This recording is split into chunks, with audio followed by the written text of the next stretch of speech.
hope.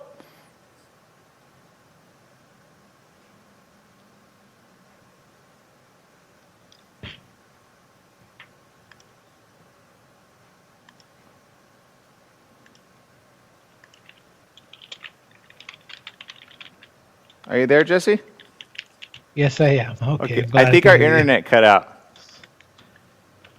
Yeah, I'm going to agree with that. Okay. Well, for those of you still tuning in, if we still are online, let us know. It seems like we're having issues with our online service here. But here's the reality. We just want you guys to hang tight right there. We'll be here as long as we possibly can. So, my connections don't work here, Jesse. It happens. Can you see if we're streaming? We are. Okay. Well, then, if you're just joining us, I appreciate you more than you know. We're working in a completely new setup, and unfortunately, due to everything working online, just like when Zoom went down, half of my system went down. So there you go. But for those of you tuning in, I appreciate you. And it looks like everything came back. Okay, cool. There we go. Ah, beautiful. That's always nice. Okay, so let's see. Let's go to a quick break. We'll be right back right after this. All right.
Two seconds.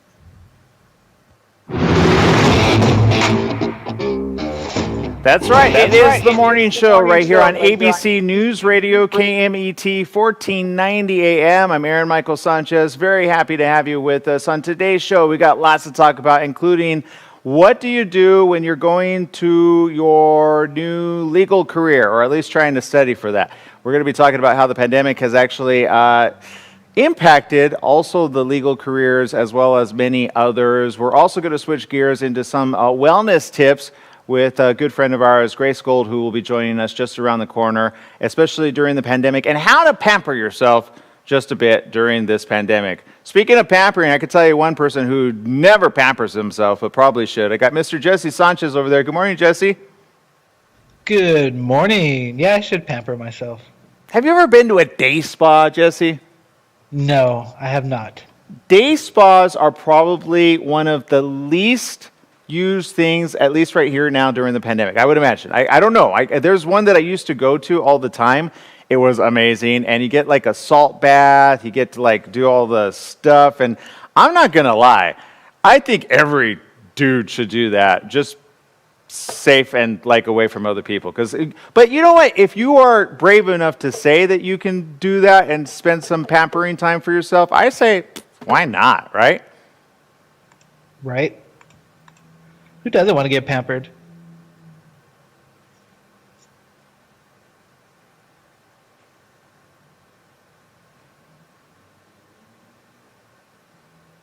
I'm just waiting for you to say, I need to go to that spa. That's what I'm waiting for, Jesse.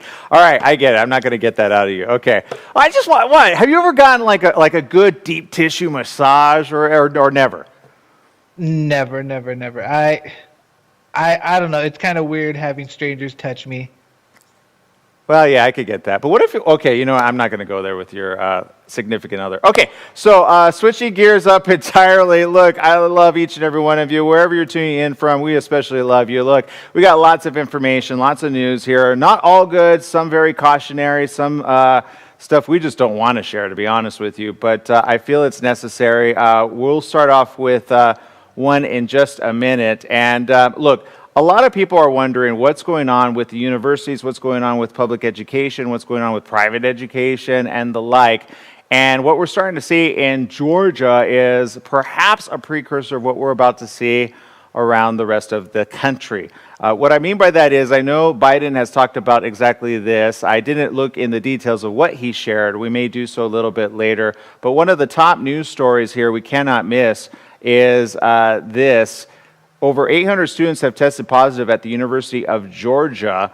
They just reported that, and data has showed that approximately 798 students and 19 staff members and 4 faculty members tested positive following the first week of classes. Of course, we got questions on this. We've got answers coming up around the corner. However, first of all, we got to switch gears to something about, sometimes people do not pamper themselves enough. And I'm talking about us as guys. Sometimes we hear that word and we go run for the hills and go, I don't think so.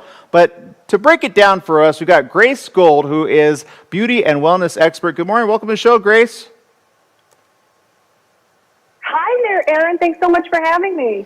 No, thank you for joining us. Look, I'm the first one to admit, when I was younger, I enjoyed normal back massages, right? I then escalated to day spas, like full-on day spas. But I understand you're talking about a little bit pampering of a different sort.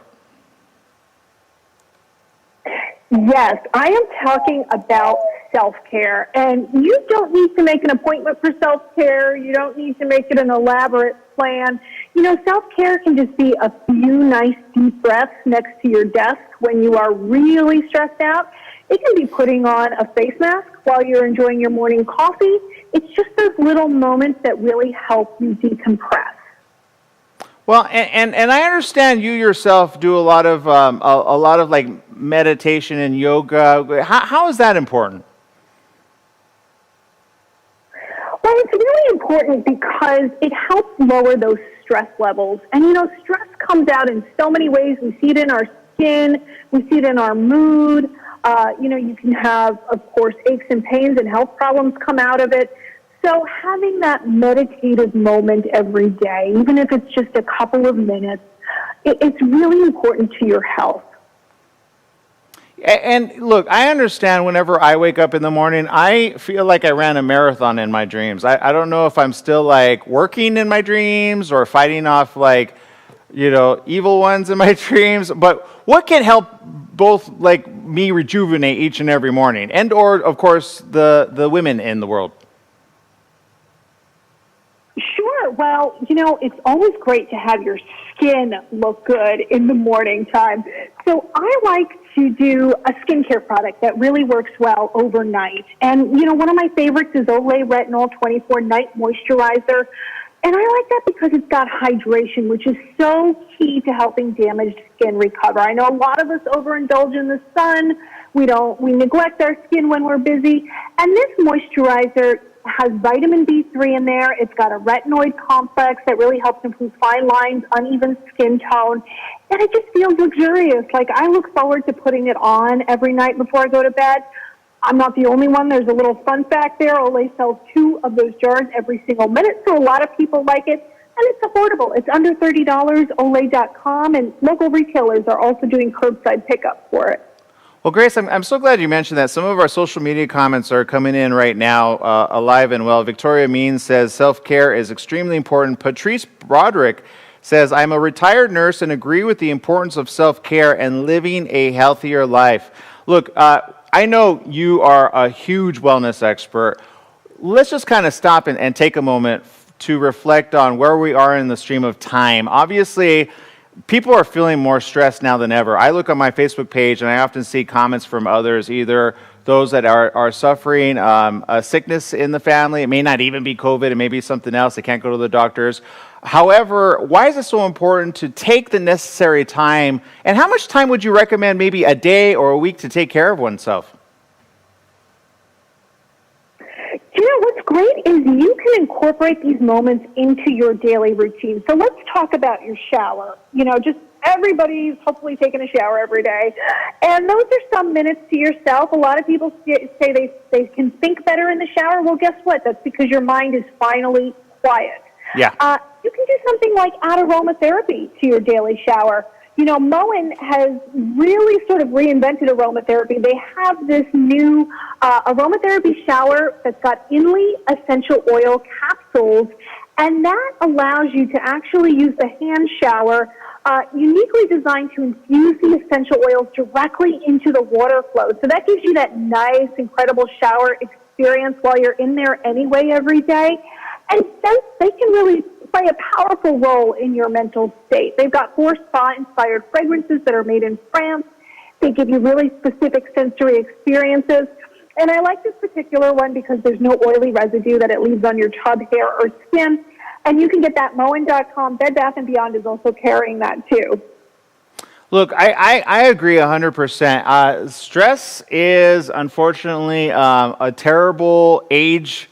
There's something about stress and aging. Am I wrong on that? No, not at all. And, you know, that has a lot to do with cortisol, which is a hormone that we produce when we are really stressed out. And that cortisol, it ages you because it causes inflammation in the body. We don't want inflammation, for sure. And so that's why incorporating breathing, even if it's for a moment, spa, and yoga poses. You know, something I always talk about is inversion, and you don't have to do a headstand. You don't have to be in a pretzel position. You can simply forward fold. The forward fold is a very basic yoga position, and what that does is it puts your head below your heart, which calms your brain. That relieves stress, anxiety, fatigue. It also helps with insomnia. So you can do that forward fold. You can be at your desk and sitting and kind of get your head onto your legs. And it gives you that little moment of refresh as well. Yeah, I'm not going to lie. I think my sleep time has gone down to like 4 hours a night. I'm having a hard time sleeping. And I recently posted a funny meme, but I saw some other people kind of sharing the same thing. What's good to get you like tired enough to want to sleep? I'm assuming the aromatherapy really helps. Yes, aromatherapy certainly helps, especially scents like lavender. But listen, this is the hard thing. You got to put down the phone.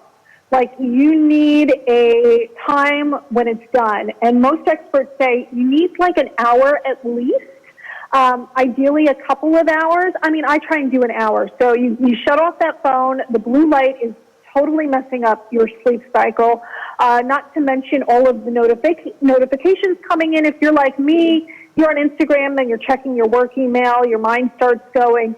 So the phone is really like the devil when it comes to interrupting our sleep cycle. So put that baby to bed before you go to bed.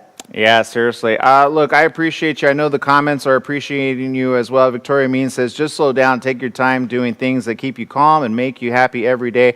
I understand nutrition is so important too. Can you share with us some very simple things that oftentimes we forget? I know hydrating is one of them. Yes, for sure. So when we wake up dehydrated because we've gone a few hours, several hours without any water in our system. So the best thing you can do is a tall glass of water. I actually keep it next to my bed on my nightstand, and I drink that first thing in the morning. I like to add lemon to it because lemon detoxes the digestive system, so it's great for mental clarity, skin clarity. It prevents headaches and also prevents kidney stones as well. So it's just a nice little simple thing you can do that makes a big impact. Well, Grace, I know I appreciate you. I know our listeners appreciate you as well. Thank you so very much for spending time with us here on the morning show. Before we let you go, I got a last question for you, Grace. Obviously, your last name's Gold. Question is, are you making a lot of gold in this time of the end? doing is I'm pivoting, and I think a lot of us are pivoting, and I really give props to everybody. You know, take a moment and be proud of yourself, because these have been really difficult times for everybody, and you're surviving, and that's amazing. Well, and I appreciate you because you mentioned some things that are affordable. Because let's face it, there's some pain in the pump, quite literally. And whenever you see something, sometimes, correct me if I'm wrong, do you ever find that people often put their own self-care last? Like they put, for example, I talk to a lot of mothers, a lot of single parents as well, fathers included, which are so stressed right now with the kids at home doing all their stuff, that oftentimes even nutrition and or just taking care of their own bodies, they put dead last. Can you recommend like how not to put yourself dead last when it comes to just your nutrition, your daily habits, taking care of yourself and the like? Yes, your morning routine is going to set the tone for the rest of the day, and that is when you take a moment for yourself. You know, whether that means a protein smoothie, just taking a long shower with the aromatherapy, taking a moment. Some people sit in their car. I hear a lot of moms say, I just need to sit in my car where nobody's bothering me for 5 minutes. That sets the tone for your day. When you wake up and you pick up the phone the first thing and you're running around, it makes you feel harried. So you really want to just take a few moments for yourself, get your nutrition in, your protein, your hydration, and you'll be set to go for the day. Well, Grace, I know we got to let you go. Quick question. How do we find out more information, all the great information you're sending out us, including your own social media platforms? Sure. You can find me, gracegold.com, and I'm on Instagram, MS Grace Gold. All right, there she is. Thank you so very much, Grace, for being always a shining example to other people to want to take care of themselves. Thank you. Thank you. Take care. All right, we got to take a quick break. We'll be right back right after these messages with more right after this. Stay tuned.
That's right, everybody. Got Mr. Jesse Sanchez over there, kicking it up over there. And look, whoever you have in your life, make sure to take care of them, because seriously, they may be here one day and gone the next. You don't want that. So take care of them the most you could possibly do.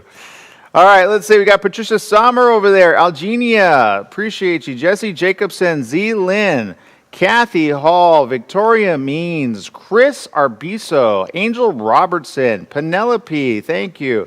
Alejandro, thank you. Vanessa Marie, thank you. Let's see. We got other people on Lucy, thank you. Katia, thank you. Let us know where you're tuning in from as well, especially if this is your very first time. Let's go over to Periscope on Twitter. If you're not following me on Twitter or you don't have a Twitter account, guess who else has now a Twitter account? And I just saw it, Jesse. You have a Twitter account. Yes, you made me get to Twitter. Yes, it's about time. Now I can tag you in some tweets. So there you go. Go follow Jesse. What's your handle there, Jesse? Some of our people watch both on Periscope TV, which Twitter happens to own. And by the way, you can watch us on Apple TV via the Periscope app. So that's one of the great things. That's a good point. You know what? I don't know. I named myself something weird, and yeah. How do you tell what your thing is? I'm still new to this, so. You're still new to this? Oh, well, I don't. I'll advise you after. I'll advise you. With any social media platform when it comes out, I say just go and lock in your name. You know what I mean? That makes sense. Yeah, because especially if you got a common name like us, like 10 no truth to seconds. the rumor, Jesse Sanchez is a very common name, right, Jesse? Yes, it is. Even the other one, Jesus. Yeah, right. Jesus 2 is like, seconds. can you name me something else, Father?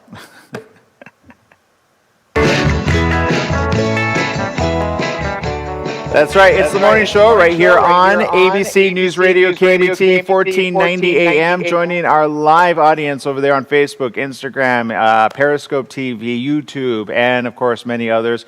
There's lots of news coming up right here, right now. But first, I got Mr. Jesse Sanchez over there. Jesse, got a question for you. After listening to that last interview with Grace Gold, do you think you might take care of yourself physically just a little bit more?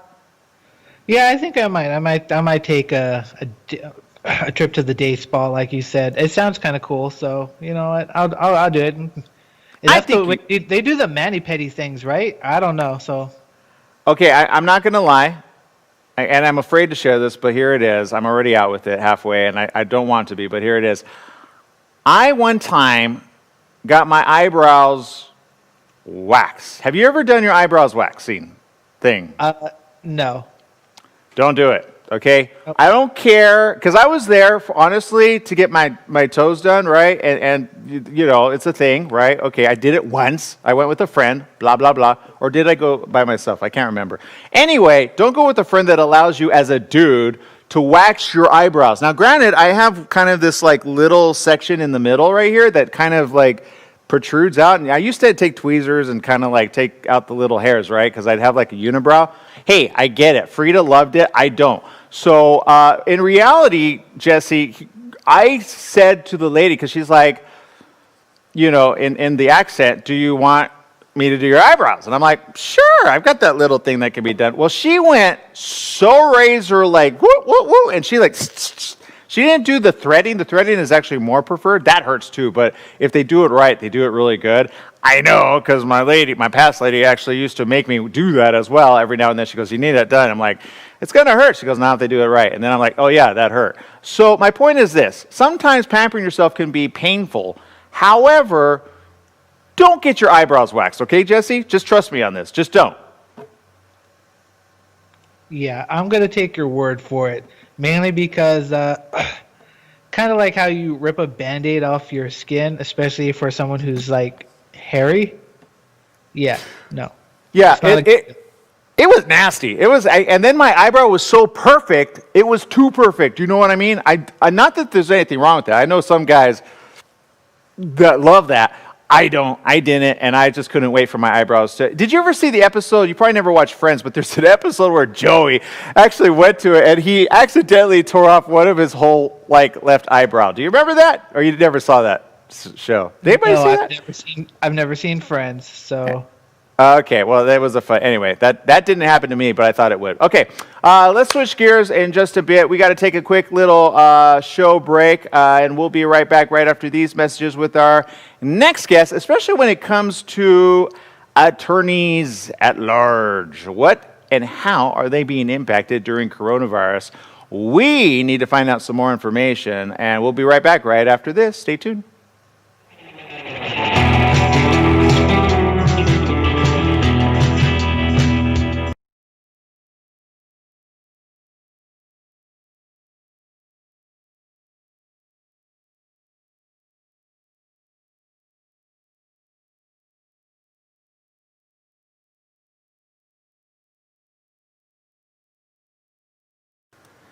All right, for those of you tuning in, I know people are laughing at my experience. You know what? But it's a choice. It's a choice to at least try it once. I'm not hating on some of the guys that do that. I get it. I think their ladies got them to do it, but whatever. Or significant other got them to do it, but whatever. I'm just not for it for myself. That's all. And I'm not here to offend anybody. I'm just here to like share some news that I think you could use, Jesse, ahead of time, just in case. Because no, look. I remember going with my lady friend, and I would go to the, where they do your nails. Yeah. And this was my ex-wife, actually, come to think of it. And, like, when I was, like, 28. And she was saying to me, "You should get your nails done." I'm like, I'm good. And then she's like, "No, seriously, try it." And then the lady's like, "Oh, come here." And so she tried it, and then she buffed it. And I was like, the buffing part made them super shiny and like super soft. And I was like, not going to tell anybody. But I actually enjoyed that. And then later, I was with somebody else, and she was like, "Get it done." And they did it, and they didn't buff it. And I'm like, "What happened to the shiny?" It was like, and then but that's my story, and I'm sticking to it. So, guys, here's what I'm going to say to you. And ladies, correct me if I'm wrong. Women love, like, manicured nails. Trust me, it's a thing. Don't believe me? Ask the ladies in the room. Seriously. Ladies, can you chime in? Just say how much you like manicured nails. It's a thing. It's a thing. Or I'm told. I don't know. Maybe I'm wrong on this. But there you go. All right, Jesse, is our next guest ready to go? Yes, he's ready to go. All right, let me... Sondergerger. Dang it.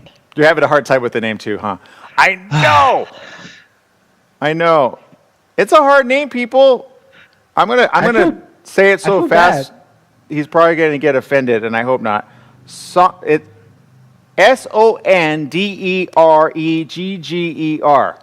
Sonderger. Sondererger? Sonderger. Sondererger? I'm not joking, Jesse.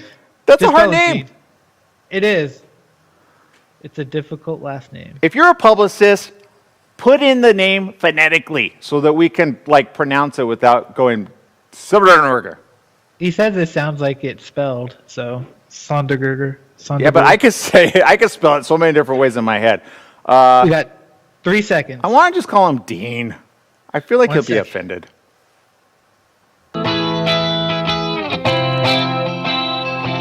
That's right. It's the morning show here on ABC News Radio, KMET 1490 AM. Joining our live audience there, Facebook, Instagram, Periscope, Twitter, YouTube, and of course LinkedIn. We appreciate you. This next guest really has an amazing job, and yet I gotta ask why he does what he does. We've got Mr. Dean Sonderegger tuning in with us. Good morning. Welcome to the show, Dean. Good morning, Aaron. Thanks for having me. Yeah, look, you've got an interesting caseload, if you don't mind the pun. But can you talk to me about how the legal sector is being impacted when it comes to this global pandemic? Yeah, thanks. I think that, over the past few years, we've seen a lot of investment in technology in the legal space, probably about $1 billion a year.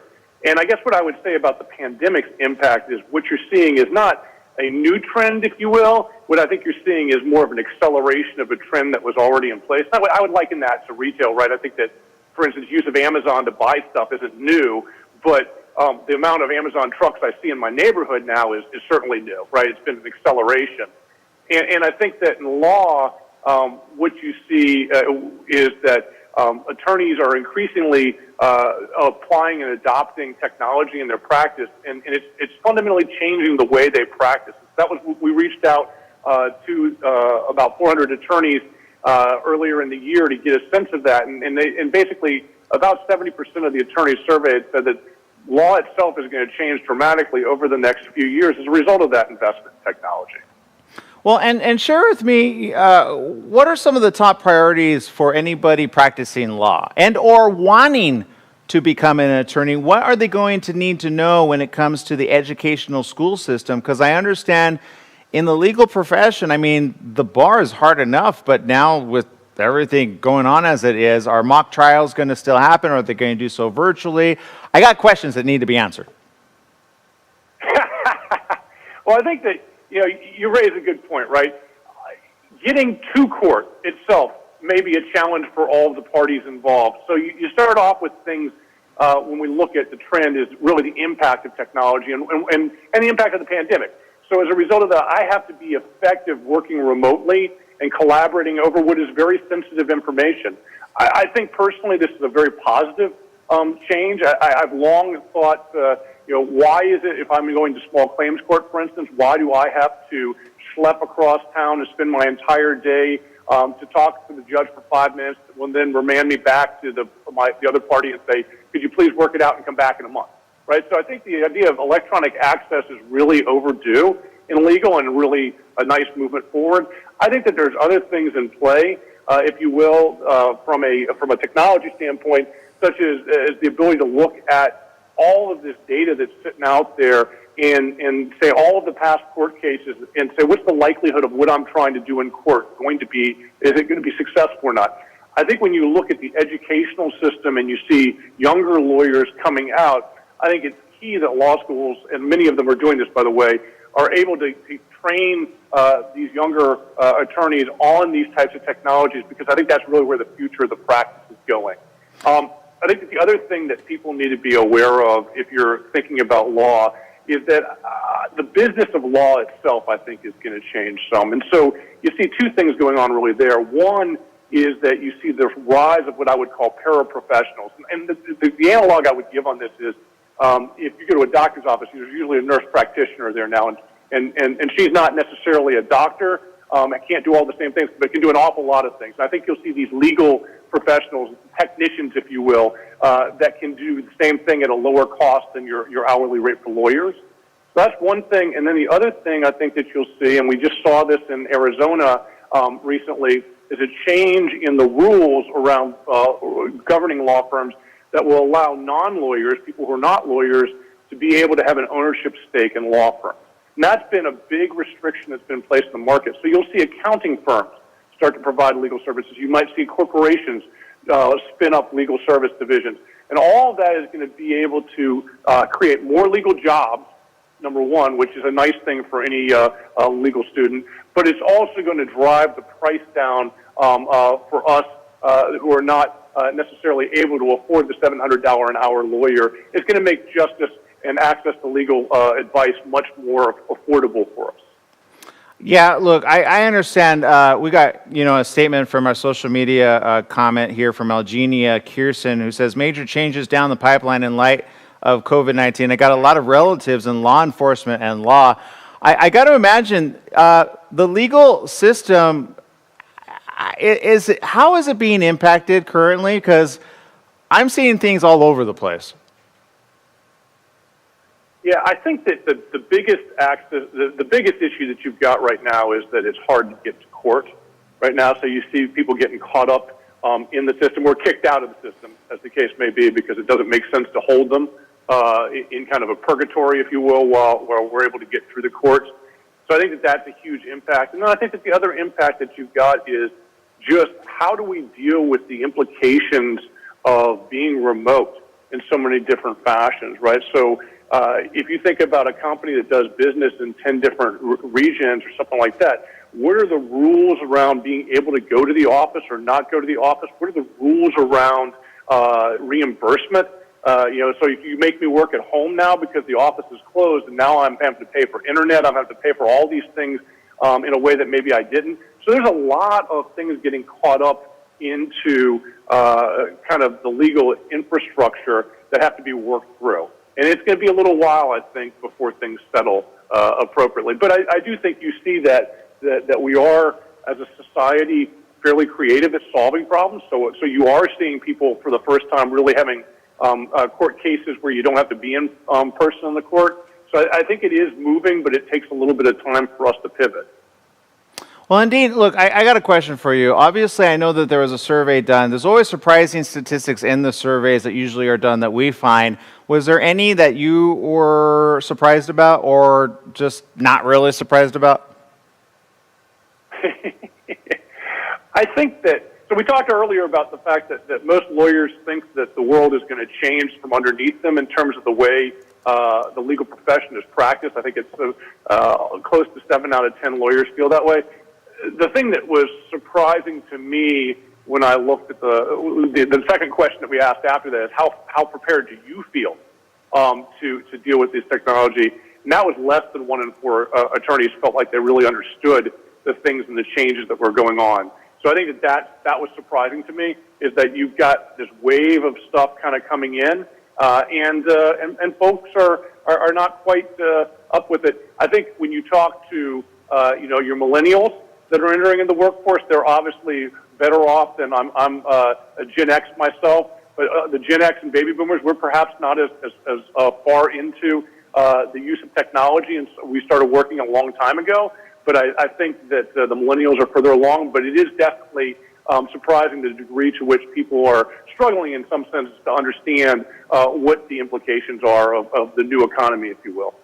Dean, I got a question for you, and I don't know if it's like there's probably, you mentioned sensitivity of issues. I know a lot of people that kind of go to family court and end up, let's just put it this way, there's bias in the legal system. Would you agree or disagree when it comes to certain judges? I think if you look statistically at the justice system and you start to break down by race and other things like that, I think it's hard to argue that there's not bias in the system. Yeah, and the reason I say that is I almost feel like if some family court sessions were like televised for the public to see, some judges wouldn't judge the way they normally judge. You picking up what I'm putting down? Yeah, well, I think you certainly look at society right now and some of the issues around policing and racial justice, things like that, and you can see the impact that having cameras has, right? Putting things on spotlight puts things into a very different light for us. And I think that that's probably true in the courts also. I think you do have things in courts. The counterpoint to that is that people do have a right to some privacy. And so I think that, we wouldn't necessarily want our laundry being aired at all points in time for everyone to see. But I think that there's that. And I think, again, when you talk about technology, the wonderful thing about it is it does allow me to look across many pieces of data like cases in family court, for instance, and say, is there a systemic bias there? And how can I break down the cause or what the bias actually is? That then allows me, it's like shining the spotlight on it. It allows me to start to say, how do I unwind that? Nice. I like and appreciate your advice. Dean, for those that want to get more information on all the stuff you just shared with us, where can they go? Thanks, Aaron. Yeah, I think the easiest thing to do is go to your browser, search, and type the words Future Ready Lawyer, and we will come up as the first search option. At least we were this morning when I checked, and it's a study that you can download that talks about the interaction between lawyers and technology. And I also write a column on a blog called Above the Law, and I think that I welcome people to go take a look at that and interact. So thank you so much, Aaron. Really nice talking with you. Thank you, Dean. All right, we got to take a quick break. We'll be right back with more right after these messages. Stay tuned.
All right, for those of you tuning in to the morning show, we appreciate you. If this is your very first time, don't let it be your last. Come and follow us each and every weekday, 8 a.m. and or even after hours.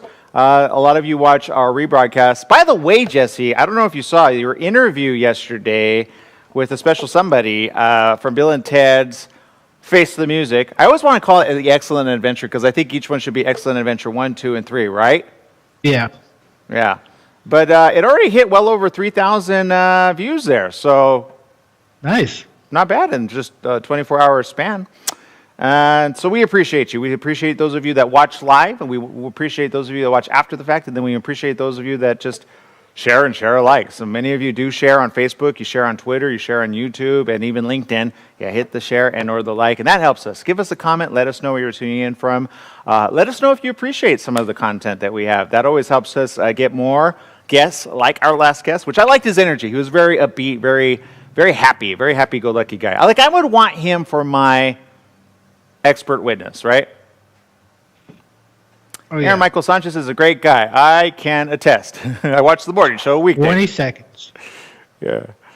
And I checked out his YouTube page, and he sings, so it's actually really cool. He plays the guitar.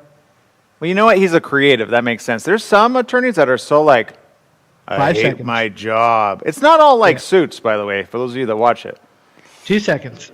Especially oof.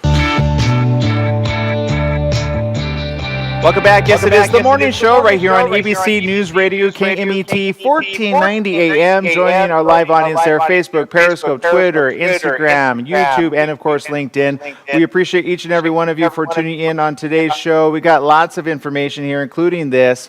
And this is kind of not easy to share, but it's quite necessary. This is always the part where I know some people are like, oh man, again, but here it is. According to this, the University of Georgia reported more than 800 people on campus have tested positive.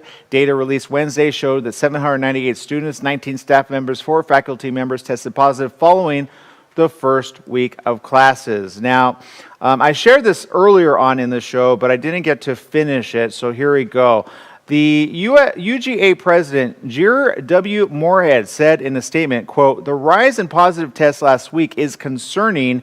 It is critically important that all of our students continue to make every effort to prioritize their health and safety by taking the proper steps to avoid exposure to the virus."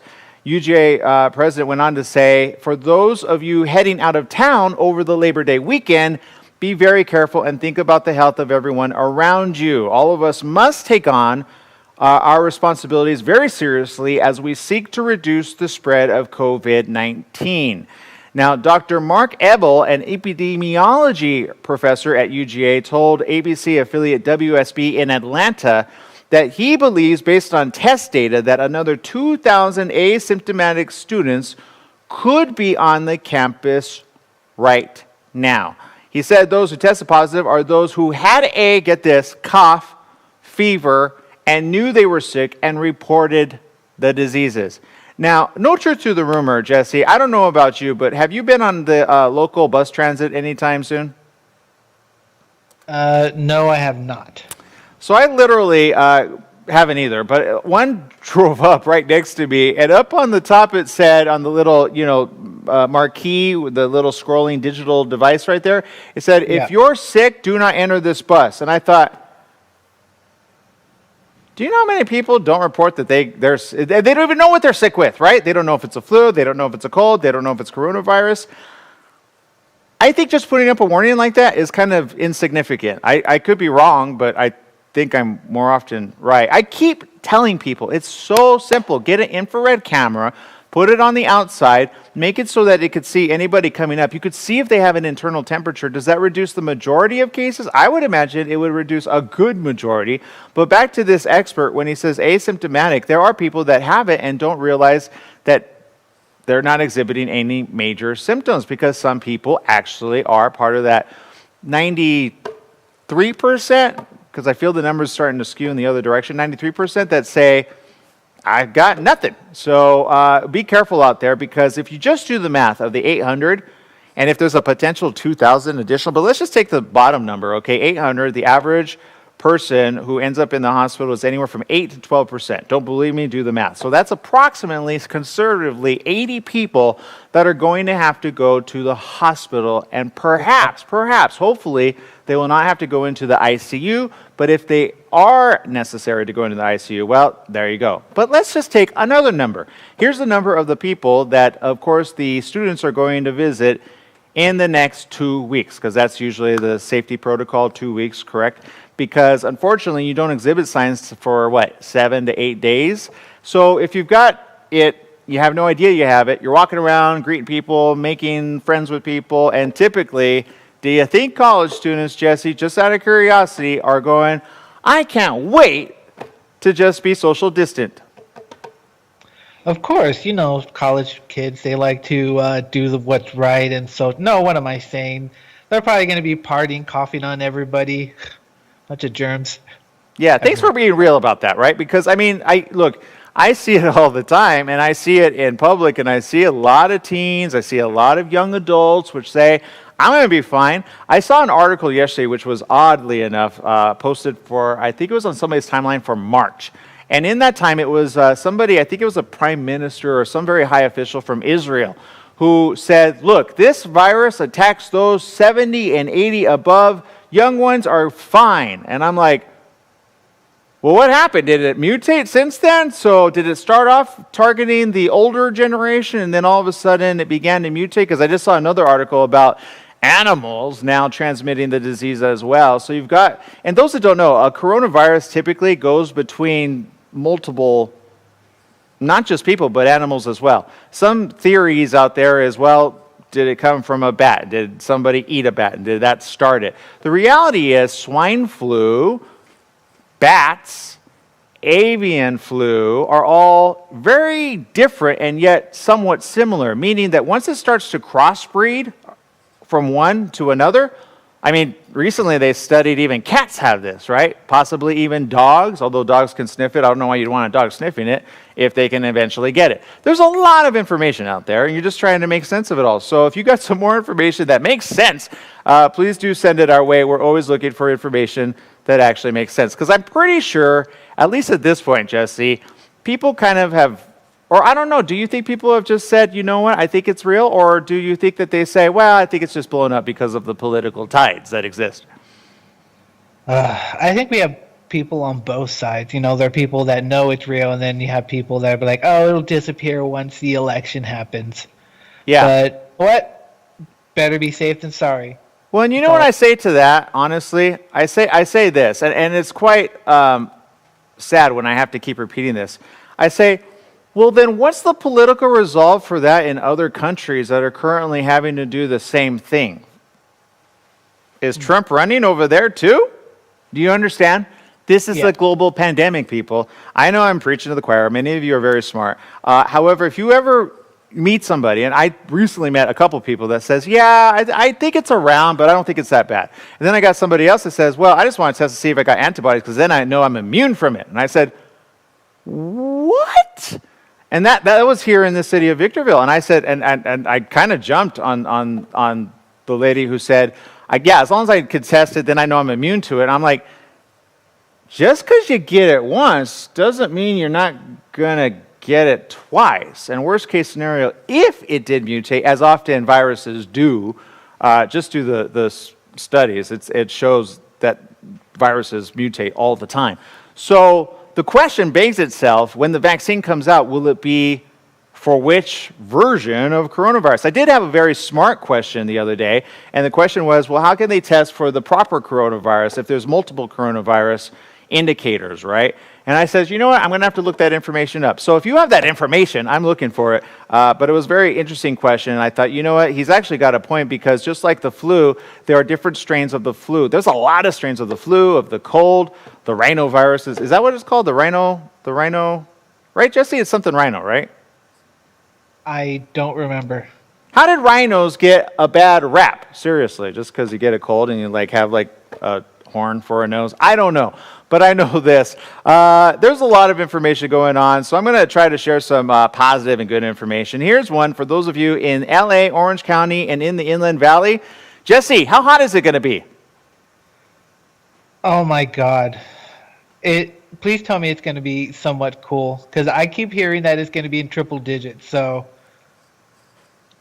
I want to say it's cool. It's how you look at it, here's what I say.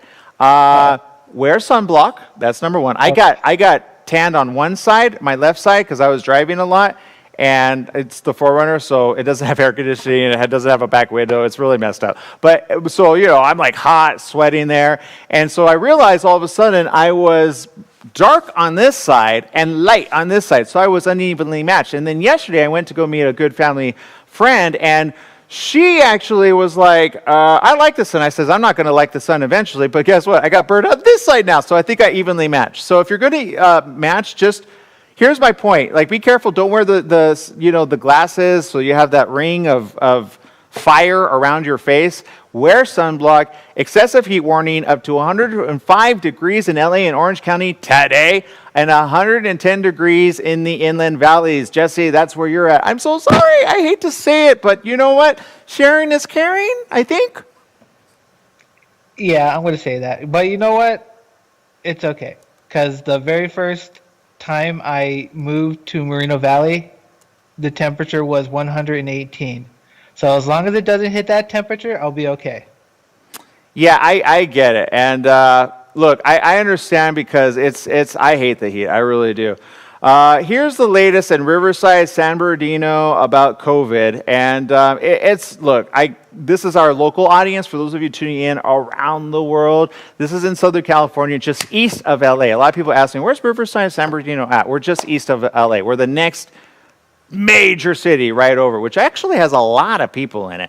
Our county serves a lot, but here we go. Here's the numbers, and this is your neck of the woods, Jesse, where you actually live. So I know you got family in this area.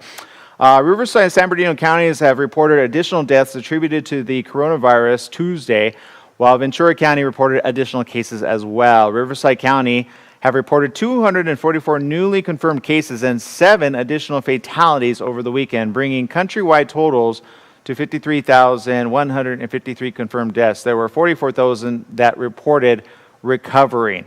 Now, back to reality, okay? The majority of us, and I keep saying this, are going to be fine. True or not true, Jesse? True. True. Very true. So I don't want anybody to feel so, fearful about the situation, in that it can't be at least monitored and or maintained. Social distancing definitely helps. Face masks definitely help. Are they the end-all, be-all? No. However, again, the majority of us are going to be A-okay. So I don't want people to come out and saying, oh, he's just preaching fear, and fear is all that he preaches, blah, blah, blah, blah, blah. Because I've been hearing that from people that I consider quite respectable in their own communities. However, here's what I say: never forget those whom you love that may not be as good as you or I. And I'm talking about those that may have an underlying disease and or didn't even know they had an underlying disease until coronavirus hit them. Because what we're starting to see is not just different symptoms, we're starting to see different viruses. What I mean by that is this, and look, here's my conspiracy theory hat. I don't usually use my conspiracy theory hat, but I feel it's going to come up sooner or later. Okay, you ready, Jesse? Agree to disagree with me, okay? Okay, go ahead. By the way, my opinions are those of my own and not those of the station. Here we go. Well, I'm going to hold that out because you know what? Okay, here it is. Coronavirus is currently mutating. That's my theory, and I'm sticking to it. Because whenever you have a virus that goes around the world, as much as this has, and now it's going back into humans, into animals, and back and forth, you're going to have certain genes that get spliced in the hemisphere of a virus. Now, don't believe me, ask any person that actually knows how viruses work and how they mutate. So my question is this: if it is mutating, are we keeping up with the demand of facilitating which version of the virus it is? And my bigger question is, why is it affecting so many different health problems? I recently heard about a mother who she knew about a young child at the age of 13, which had a severe symptom that I had never even heard about. I'm not sure how this affected her, but she was fine until she got coronavirus. So the question I want to beg to the rest of the world is this: are we keeping up? Meaning, are we at least trying to find out why this virus seems to amplify and hurt people which have already a weakened immune system and or a pre-existing condition, whether they be old and or young or middle-aged. We're starting to see numbers come in from all different walks of life and all different races and ethnicities. I know I saw some reports which said that it typically in the African American and Latino communities, it typically hits very hard and much harder than others. To which I would say, well, that's because you're probably talking about poorer communities. Often and large, many of these communities happen to be at a lower level of income. So, of course, you got some that are like, I just need to work. I can't call in sick. Trust me. People do this all the time. If you're barely making ends meet and you're trying to put food on the table, you're a single household member, meaning you provide for all of your kids. Maybe your ex skipped town. Maybe you're the breadwinner, the major breadwinner, and you're barely covering the expenses. Well, then, if you get sick, guess what? Are you going to call in sick? No, you're going to hide it for as long as you want to, right? Jesse, think about it. How many times have we seen, oh, we've run out of time. I'm sorry. Jesse, you just need to cut me off. Jesse, make it a great day, whatever you do. Remember, life is worth living. Live it well. All right, we got Jesse Sanchez over there. I was going to ask him a quick question, but there you go. Sometimes I get a little bit on a soapbox, but I'll get off my soapbox in just a minute. For those of you tuning in, we appreciate you. We've got Ernesto tuning in, Stephanie tuning in, Victoria tuning in, Emily tuning in. Thank you. Let's see, we've got Algenia tuning in, Lucy tuning in. Thank you. We've got Beatrice tuning in. Thank you. So, you know what? Look, now we're off the air. I can say whatever I want. But here's the reality. I feel the majority of us really need to take a second and just appreciate those we love in our family. Okay? I'm going to read you a tweet that I just got yesterday. And this one, I told you I was going to retweet. And I'm probably going to do so each and every day this week. It's not to get content for the show, but it's simply to remind people that we really are in the same boat. And this comes from Nancy Rodriguez on social media at Latina201. My question, for those of you wondering, is this, or my statement. You'll find it on social media on my Twitter page. As of recently, I've seen many think COVID-19 is either blown out of proportion or not real at all. So would you please comment if you know someone who is either battling COVID-19 or currently dead due to? This is a tweet to remind people to be safe, and then sorry. I tweeted this back in July 12th when everything, all of the tides politically, this person said this person said that, blah, blah, blah, blah. Let's stick to the facts, is what I say. So I posted this to help not just remind myself why I'm here on the morning show, why I keep talking about COVID-19, why I keep pushing to be safe than sorry. And it's people like this. Here's her comment. Definitely real. My mom passed away on May 7th due to COVID-19. May she rest in peace. Crazy how people still think it's a joke.